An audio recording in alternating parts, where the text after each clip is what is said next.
செபிக்கிறோம் அப்பா. நன்றியோடு ஸ்தோத்தரிக்கிறோம். அதே போலப்பா வார்த்தை கொடுக்க போற மகனும் இரத்தத்தினாலே மூடுங்கப்பா. அவர் வாயோடு வாயா கூட இருந்து பேசுங்க ஆண்டவரே. அது ஜீவன் உள்ளதாக, அது வல்லமையோடு ஆண்டவரே கடந்து வரத்தக்க வயலப்பா. உங்கள் ஒவ்வொருடைய வாழ்க்கையிலும் கிரிய நடப்பிக்கத்தக்க வயலப்பா. அப்பா நீங்க உதவி செய்யும்படியாக அடியேனை தாழ்த்தி செபிக்கிற நல்ல பிதாவே. ஆமென். கிறிஸ்டியனா praise the Lord. praise the Lord. நீங்க ஸ்டார்ட் பண்ணுங்க. ஆமென். ஆண்டவராகிய இயேசு கிறிஸ்துவின் நாமத்தினாலே இந்த ஜீஃபான் பிரேயரிலே இணைந்திருக்கின்ற அனைவரையும் வாழ்த்தி வரவேற்கிறேன். இதோ முதல்ல நான் ஒரு சிறிய ஜெபத்தை பண்ணுகிறேன். ஆண்டவரே அப்பா, உங்களை நன்றியோடு ஸ்தோத்தரிக்கிறோம் சுவாமி. இதோ அடியேனுக்கு கிடைத்த இந்த கிருபைக்காய் நன்றி. இதோ என்னை தாழ்த்துகிறேன். ஆண்டவரே, நான் அல்ல சுவாமி, என் மூலமாய் நீங்கள் பேச வேண்டும்படியாய் ஆண்டவராகிய இயேசு கிறிஸ்துவின் நாமத்தினாலே அப்பா இந்த வார்த்தை வேலையை ஒப்புத்தந்து ஜெபிக்கிறேன் எங்களுடைய ஜீவனுள்ள நல்ல பிதாவே. ஆமென். இன்றைய தினமும் நான் வார்த்தைக்காய் எடுத்துக்கொண்ட வசனம் சங்கீதம் 25வது அதிகாரம் 12வது வசனத்திலிருந்து 14வது வசனம் வரைக்கும் முதலிலே வாசிக்கிறேன். கர்த்தருக்கு பயப்படுகிற மனுஷன் எவனோ அவனுக்கு தாம் தெரிந்து கொள்ளும் வழியை போதிப்பார். அவன் ஆத்துமா நன்மையில் தங்கும், அவன் சந்ததி பூமியை சுதந்தரித்துக் கொள்ளும். கர்த்தருடைய இரகசியம் அவருக்கு பயந்தவர்களிடத்தில் இருக்கிறது, அவர்களுக்கு தம்முடைய உடன்படிக்கையை தெரியப்படுத்துவார். ஆமென். பிரியமானவர்களே, கர்த்தருக்கு பயப்படுகிற மனுஷனிடத்திலே இப்படியாக அவருடைய ரகசியம் இருக்கிறது என்று வேதம் சொல்லுகிறது. தாம் தெரிந்து கொண்ட வழியை அவர்களுக்கு போதிக்கிறவராய் இருக்கிறார். தேவன் தாமே கர்த்தருக்கு பயப்படுகிற மனுஷனுக்கு தாம் தெரிந்து கொண்ட வழியை போதிக்கிறவராய் இருக்கிறார். அவன் சந்ததி பூமியை சுதந்தரித்துக் கொள்ளும் என்று வேதம் சொல்லுகிறது. இப்படியாக தேவனுக்கு பயந்திருக்கிற மனுஷர்களுக்கு எப்படிப்பட்ட ஆசீர்வாதங்களை தேவன் வைத்திருக்கிறார் என்று இந்த வேதம் சொல்லுகிறது. அவன் சந்ததி பூமியை சுதந்தரித்துக் கொள்ளும் என்று. ஆண்டவருக்கு நாங்கள் பயந்திருந்தோமாக இருந்தால் அவர் தம்முடைய ரகசியங்களை வெளிப்படுத்துகிறவராய் இருக்கிறார். இதிலே நாங்கள் அப்படி என்ன ரகசியத்தை தேவன் வெளிப்படுத்துகிறார் என்று வேதத்திலே பார்ப்போமாக இருந்தால் அப்போஸ்தலர் 2வது அதிகாரத்தை நாங்கள் எடுத்துக்கொள்ளுவோம். அப்போஸ்தலர் 2வது அதிகாரம் 7வது வசனத்தையும் 8வது வசனத்தையும் நான் வாசிக்கிறேன். எல்லோரும் பிரமித்து ஆச்சரியப்பட்டு ஒருவரை ஒருவர் பார்த்து, இதோ பேசுகிற இவர்கள் எல்லோரும் கலிலேயர் அல்லவா? அப்படி இருக்க நம்மில் அவரவர்களுடைய ஜென்ம பாசைகளிலே இவர்கள் பேச கேட்கிறோமே, இது எப்படி? ஆம்பிரியமானவர்களே, இந்த 12 அப்போஸ்தலர்களும் ஆண்டவரால் தெரிந்து கொள்ளப்பட்ட அந்த 12 சீசர்களும் என்னும் அநேகர் இப்படியாக ஒரு இடத்திலே கூடி இருக்கிறார்கள்.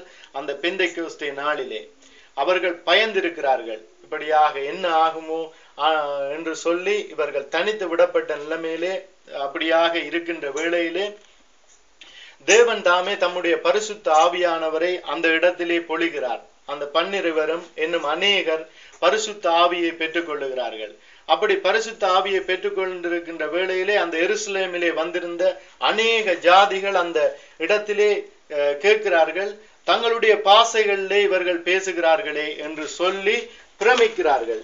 பிரமித்த வேளையிலே அவர்கள் சொல்லுகிறார்கள், இவர்கள் கலிலேயர் அல்லவா என்று. காரணம், அவர்கள் படிப்பறிவிலே குறைந்தவர்களாக இருந்தார்கள். ஆனால் ஞானிகளைப் போல அந்த இடத்திலே பேசுகிறார்களே தங்களுடைய ஜென்ம பாசைகளிலே.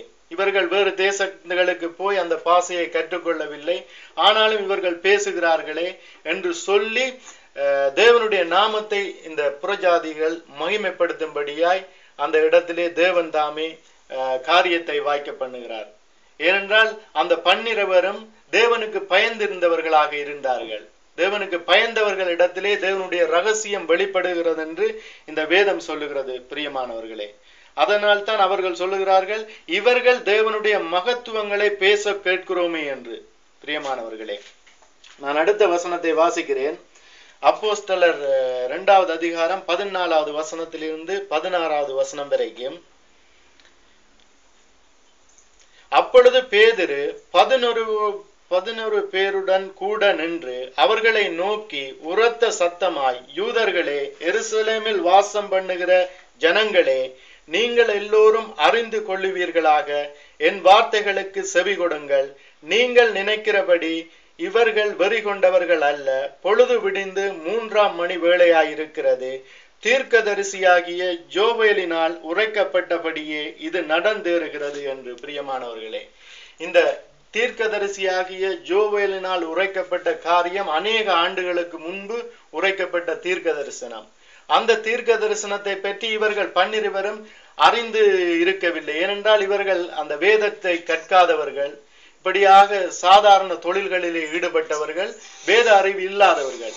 ஆனாலும் தேவனுக்கு பயந்தவர்களாக இருந்து தேவனுடைய நாமத்தை மகிமைப்படுத்துகிறவர்களாக அந்த இடத்திலே கூடி நின்ற வேளையிலே பரிசுத்த ஆவியானவர் இவர்கள் மேல் இறங்குகிறார். ஆண்டவர் தாமே இறங்குகிறார். அதான் சொல்லுகிறது, வேதம் சொல்லுகிறது, கர்த்தருக்கு பயப்படுதலே ஞானத்தின் ஆரம்பம் என்று. இவர்கள் கர்த்தருக்கு பயந்திருந்தபடியால் இந்த 12 பேரும் என்னும் அநேகர் அந்த இடத்திலே தேவனுடைய பிள்ளைகள் கர்த்தருக்கு பயந்திருந்தபடியால் அந்த இடத்திலே தேவனுடைய ஆவியானவர் அவர்கள் மீது இறங்கினதன் நிமித்தம் கர்த்தருடைய ரகசியத்தை பேசுகிறார்கள். இப்படியாக ஜோவேல் தீர்க்கதரிசியினால் உரைக்கப்பட்டது நிறைவேறும்படியாக இந்த காரியம் நடந்தது என்று அந்த பேதுருவானவன் இப்படியாக அந்த ஜனங்களுக்கு பயப்படாதவனாய், அந்த தேசத்து ராஜாக்களுக்கு பயப்படாதவனாய் அந்த இடத்திலே எழுந்து நின்று துணிந்து பிரசங்கம் பண்ணுகின்றான்.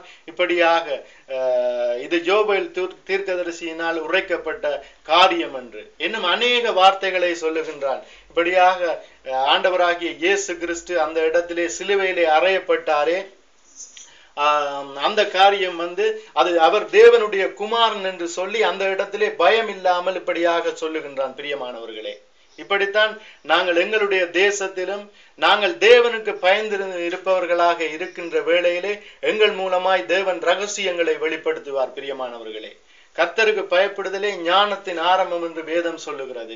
அப்படியாக நாங்கள் தேவனுக்கு பயந்திருந்து அந்த தேவனுக்கு பயந்தவர்களோடு ஐக்கியமாக இருக்கின்ற வேளையிலே எங்கள் மத்தியிலும் தேவன் பெரிய காரியங்களை வெளிப்படுத்துவார். தேவனுடைய ரகசியங்களை வெளிப்படுத்துகிறவராய் இருக்கிறார். அதன் நிமித்தமாக தேவனுடைய ரகசியம் எங்கள் மத்தியிலே வெளிப்படுமாக இருந்தால் ராஜாக்கள் எங்களிடத்திலே ஆலோசனை கேட்பவர்களாக இருப்பார்கள். ராஜாக்களை நாங்கள் கடிந்து கொள்ளுகிறவர்களாய் இருப்போம்.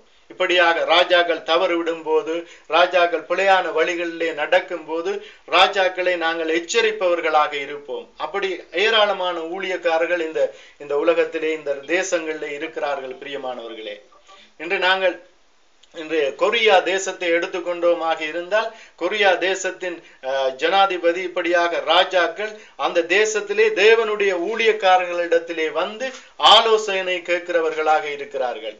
ஏனென்றால் அப்படி தேவனுக்கு பயந்து இருக்கிற அந்த ஊழியக்காரர்களிடத்திலே தேவன் தாமே ரகசியங்களை வெளிப்படுத்துகிறார் என்று, வரும் காரியங்களை வெளிப்படுத்துகிறார்கள் என்று சொல்லி அவர்கள் அறிந்ததன் நிமித்தம் அந்த ராஜாக்கள் இப்படியாக அந்த தேவனுடைய ஊழியக்காரர்களிடத்திலே தேவனுடைய பிள்ளைகளிடத்திலே சென்று இப்படியாக விசாரிக்கிறவர்களாய் இருக்கிறார்கள். அதன் நிமித்தமாய் எத்தனையோ ராஜாக்கள் தேவனை ஏற்றுக்கொண்டிருக்கிறார்கள். பிரியமானவர்களே, எங்களுடைய தேசத்திலும் இப்படித்தான். பிரியமானவர்களே, எங்களுடைய தேசத்திலும் இன்று எப்படி காரியம் இருக்கிறது பிரச்சனை இல்லை.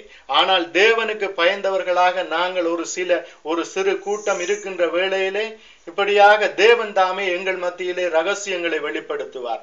அப்படி வெளிப்படுத்துகின்ற வேளையிலே எங்களுக்குள்ளும் ஒரு பலம் பெறும். தேவன் எங்களோடு இருக்கிறார் என்கின்ற அந்த பலம் பெறும். அப்பொழுது பேதுரு 11 பேரோடு கூட எழுந்து நின்று இப்படியாக அந்த எருசலேம் ஜனங்களை பார்த்து, அநேக ஜனங்களை பார்த்து இப்படியாக பேசியது போல எங்களையும் அந்த தேசத்தில் இருந்து எங்களுடைய தேசத்து ராஜாக்களை பார்த்து, எங்களுடைய தேசத்து மக்களை பார்த்து பேசும்படியான காரியங்களை தேவன் தாமே அப்படியாக ஆசீர்வதிப்பார். அதன் நிமித்தமாக எங்களுடைய தேசத்திலே சுவிசேஷங்கள் இப்படியாக சுவிசேஷ ஊழியங்கள் வளரும். பிரியமானவர்களே, எங்களுடைய தேசத்திலே ராஜாக்கள் இப்படியாக தேவனுக்கு பயந்தவர்களாக வருவார்கள். அதன் நிமித்தம் அநேக காரியங்கள் எங்களுடைய தேசத்திலே நடக்கும். பிரியமானவர்களே, நன்றி. இந்த வேளையிலும் நான் இந்த வார்த்தைக்காக ஜெபிக்கிறேன். என்னோடு கூட அனைவரும் ஒருமனப்படுங்கள். ஆண்டவரே, சர்வ வல்லவரே, உங்களை நன்றியோடு ஸ்தோத்தரிக்கிறோம் சுவாமி. அப்பா கர்த்தாவே, உங்களுக்கு பயந்தவர்களிடத்திலே உங்களுடைய ரகசியம் வெளிப்படுகிறதாக இருக்கிறது. உங்களுக்கு பயந்தவர்களிடத்திலே உங்களுடைய ரகசியத்தை நீங்கள் வெளிப்படுத்துகிறீர்கள் சுவாமி. அதன் நிமித்தமாக ஆண்டவரே, இந்த பூமியிலே ஆண்டவரே அநேக ராஜாக்கள் சுவாமி ஆண்டவரே உங்களுடைய ஊழியக்காரர்களிடத்திலே வந்து ஆலோசனையை பெற்றுக் கொள்ளுகிறவர்களாய் இருக்கிறார்கள். எங்களுடைய தேசத்திலும் சுவாமி, இலங்கை தேசத்திலும் அப்படியான ஊழியக்காரர்கள் பெருகும்படியாய் அப்பா, அப்படிப்பட்ட தேவ பிள்ளைகள் பெருகும்படியாய், கர்த்தருக்கு பயப்படுகிற பயத்தோடு ஆண்டவரை ஊழியம் செய்யும்படியாய், ஆண்டவரை ஒரு சகோதர சிநேகிதத்தோடு ஆண்டவரே தேவனுடைய பிள்ளைகளுக்குள்ளே ஒரு ஐக்கியம் பெருகும்படியாய் அப்பா ஆண்டவரே ஒரு நீங்கள் உதவி செய்ய வேண்டும்படியாய் ஜெபிக்கிறோம். ஆண்டவரே நீங்கள் அப்படி செய்கின்ற வேளையிலே எங்களுடைய தேசத்திலே உங்களுடைய ராஜ்யம் ஆண்டவரே இன்னும் அதிகமாய் கட்டப்படும் சுவாமி. ஆண்டவரே எங்களுக்குள்ளே ஒரு பயம் வரும் ஆண்டவரே. தேவனுக்கு பயப்படுகிற பயமே ஞானத்தின் ஆரம்பம் என்ற வார்த்தையின்படி நாங்கள் உங்களுக்கு பயந்திருக்கின்ற வேளையிலே அப்பா நாங்கள் ஆண்டவரே ஞானமடைந்தவர்களாய் தேறினவர்களாய் ஆண்டவரே இருப்போம். ஆண்டவரே எங்களை வழிநடத்துங்கள் சுவாமி, எங்களை ஆசீர்வதியுங்கள் சுவாமி. இந்த வார்த்தைகளை ஆண்டவரே யாரெல்லாம் கேட்டுக்கொண்டிருக்கிறார்களோ ஆண்டவரே அவர்களுக்குள்ளே அப்பா இந்த வார்த்தைகள் 100 60 ஆண்டவரே 30 நீங்கள் தாமே பலன் கொடுக்க வேண்டும்படியாக ஜெபிக்கிறோம் சுவாமி. வருகின்ற காலங்களிலும் எங்களுடைய தேசத்திலே அப்பா உங்களுடைய சுவிசேஷ ஊழியம் ஆண்டவரே நல்லபடியாய் செய்யப்பட, அநேக ஆத்துமாக்கள் அறுவடை செய்யப்பட உதவி செய்யுங்கள் சுவாமி. ஆண்டவரே இந்த வெளிநாடுகளிலே ஆண்டவரே சிதறுண்டு வாழுகின்ற எங்களுடைய தேசத்து மக்கள் உங்களை ஏற்றுக்கொண்ட தேவ பிள்ளைகள் எல்லோரும் இனி வருகின்ற நாட்களிலே எங்களுடைய இலங்கை தேசத்துக்கு சென்று ஆண்டவரே ஊழியங்களை செய்யும்படியாய் ஆண்டவரே நீங்கள் ஒரு பெரிய காரியத்தை செய்ய வேண்டும்படியாய் ஜெபிக்கிறோம் சுவாமி. ஆசீர்வதியுங்கள் அப்பா. இன்றைய தினத்திலும் இந்த கால பகுதியிலும் எங்களுடைய தேசத்திலே நீங்கள் கொடுத்த ராஜாக்களுக்காய் நன்றி அப்பா. ஆண்டவரே புதிய மந்திரிகளுக்காய் நன்றி சுவாமி. அவர்களை ஆசீர்வதியுங்கள் அப்பா, வழி நடத்துங்கள் ஆண்டவரே. அடியேனுக்கு இந்த நேரத்திலே நீங்கள் தந்த இந்த தருணத்துக்காய் நன்றியப்பா. அடியேனை தாழ்த்துகிறேனப்பா, உங்களை உயர்த்துகிறேன். ஆசீர்வதியுங்கள் ஆண்டவராகிய இயேசு கிறிஸ்துவின் நாமத்தினாலே அப்பா இந்த ஜெப விண்ணப்பங்களை ஏறெடுக்கிறேன் எங்களுடைய ஜீவனுள்ள நல்ல பிதாவே. ஆமேன். ஆமென் ஆமென் ஆமென் ஆமென் ஆமென். ஹalleluya. அப்பா உங்களுக்கு ஸ்தோத்திரம் ஆண்டவரே. தகப்பனே இந்த வேளையிலும் நீங்க கொடுத்த வார்த்தைக்காக உங்களுக்கு நன்றி ஆண்டவரே. வார்த்தையை கொண்டு வந்து நம்ம பொறுப்படுங்க, குடும்பத்தை பொறுப்படுங்க, பலப்படுத்துங்க, தைரியப்படுத்துங்க. இனிமா ஆவிக்குரிய ஆசீர்வாதங்களை கட்டளையிடும் அப்பா உங்களுடைய கருத்துல கொடுக்கிறேன்.